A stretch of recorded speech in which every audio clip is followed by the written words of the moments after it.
rakyat boleh selamatkan negara. Presiden Keadilan Datuk Seri Anwar Ibrahim berkata kejatuhan nilai ringgit pada hari ini adalah bukti nyata ketidakupayaan kerajaan BNPN memerintah negara. Menurut beliau, nilai mata wang jatuh merudum RM4.51 berbanding dolar Amerika walaupun tiada serangan spekulator mata wang di beberapa negara Asia lain seperti yang berlaku 22 tahun yang lalu. Katanya ketika itu kerajaan sering mengadakan perbincangan, langkah dan setiap hari rakyat dimaklumkan tentang langkah yang diambil. Hari ini merudum ringgit dalam keadaan ekonomi Asia tidak merudum, kereta merudum dan tidak ada maklumat. Anwar berkata demikian di perhimpunan rapat Mega Keadilan pertama parti itu di Taman Melawati malam kemarin. Beliau berkata mana-mana pimpinan sebaik sahaja mereka melanggar prinsip dan mengkhianati amanah, perjuangan akan dihumban. Didengar sini baik-baik. Rakan-rakan di Gombak, Ampang dan sekutu-sekutu. Dalam strategi pilihan raya kita, kawasan yang paling kuat kita akan menyerang ialah kawasan yang dipilih oleh rakyat, yang dipilih untuk membela nasib rakyat, yang dipilih atas nama prinsip perjuangan keadilan dan rakyat, kemudian mengkhianati mereka. Sebab itu kawasan itu menjadi tumpuan mereka kita supaya kita dapat menghukum dan menghumbankan mereka. Anwar juga mengkritik Menteri Kewangan Tengku Datuk Seri Zafrul Abdul Aziz yang menjawab soalan yang tidak sepatutnya disampaikan oleh mana-mana Menteri Kewangan yang bertanggungjawab. Bila kita cakap soal bank, rakyat susah, peniaga-peniaga kecil susah. Dia jawab mempertahankan bank bukan mempertahankan rakyat di bawah, kata Ketua Pembangkang itu.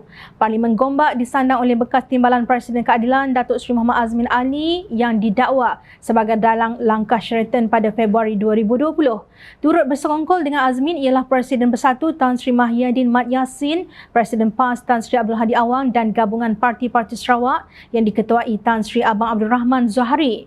Beliau berkata alasan kerajaan BNPN yang menyalahkan ekonomi antarabangsa sebagai punca jatuhnya mata wang dan merosotnya ekonomi Malaysia tidak boleh diterima sama sekali. Menurut Anwar, kenaikan harga import berpunca daripada kejatuhan nilai ringgit. Apa sebab ringgit jatuh? Hang tak reti jaga negara, bidasnya. Ahli Parlimen Port Dickson itu menyindir tentang pelbagai jawatan kuasa yang dibentuk tanpa tindakan yang jelas.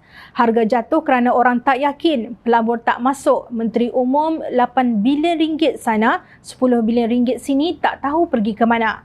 Mengapa kita tumpuk ekonomi? Kerana ini amat menyentuh soal rakyat, katanya. Beliau menyelar pemimpin yang tidak bijak memerintah tetapi mahu terus berpaut pada kekuasaan dengan menggunakan isu Melayu dan agama Islam. Orang yang jadi pemimpin ini bila cakap isu Melayu berdegar-degar, kadang datang tak cukup dengan songkok tinggi, tengkolok dia pasang. Konon nak bela nasib Melayu, kemudian ada dengan serban, jubah tetapi allowance dia ambil semua. Kerja tak buat pun ambil allowance, sindirnya. Anwar berkata perjuangan ini adalah pelaksanaan kata-kata. Kalau kita bicara soal perjuangan akhlak Islam, kemudian kita sanggup memperkaya diri dan keluarga, ini pengkhianatan terhadap amanah, beliau mengingatkan. Pengerusi Pakatan Harapan itu menyeru supaya rakyat menolak sikap pemimpin yang sedemikian, tidak kira sama ada UMNO, Bersatu atau PAS pada pilihan raya umum ke-15 nanti. Sementara Keadilan menggempur kubu pengkhianat di Selangor, Amanah Negeri Melaka pula mendekati rakyat bawahan menerusi penganjuran Pasar Peduli untuk membantu meringankan beban mereka. Menurut Naib Presiden Amanah Adli Zahari, 1,000 ekor ayam habis dijual dengan pantas. Sekarang ini ada rakyat nak beli ayam pun mereka rasa tak mampu. RM50 dah macam RM5. Beli itu sikit, ini sikit, dah habis RM50. Ramai sekarang ni terpaksa buat 2-3 kerja untuk dapatkan duit tambahan. Ada yang saya jumpa hari Isnin sampai Jumaat dia kerja macam biasa.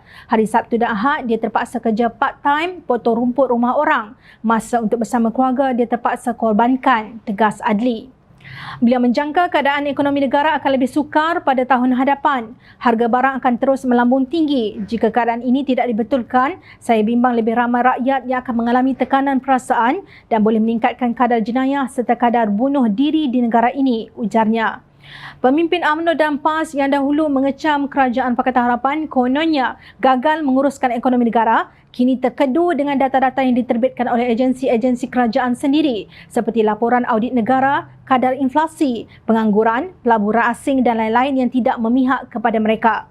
Mungkin mereka tidak terkesan dengan kadar inflasi umum 4.4% dan inflasi makanan 6.9% itu kerana gaji dan allowance anggota Kabinet SIS-XXSL sebanyak RM60,000 sebulan dan para penasihat mereka RM50,000 sebulan walaupun ada yang tak buat kerja langsung.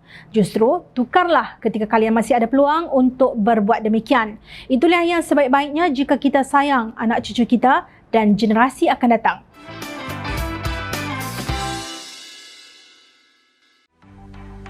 Mencari maklumat dan berita politik yang bebas, kupasan yang tepat, panas. Dapatkannya secara eksklusif hanya di Jom Channel. Komitmen kami, pentasan berita Isnin hingga Jumaat. Berbicara dan isu semasa, kami garapkan secara langsung. Panel-panel berkaliber dan profesional. Interaktif, pandangan anda kami raikan. Jangan lupa bersama kami di setiap hujung minggu dalam edisi khas mingguan. Jom Channel, moving forward, sharing a new experience.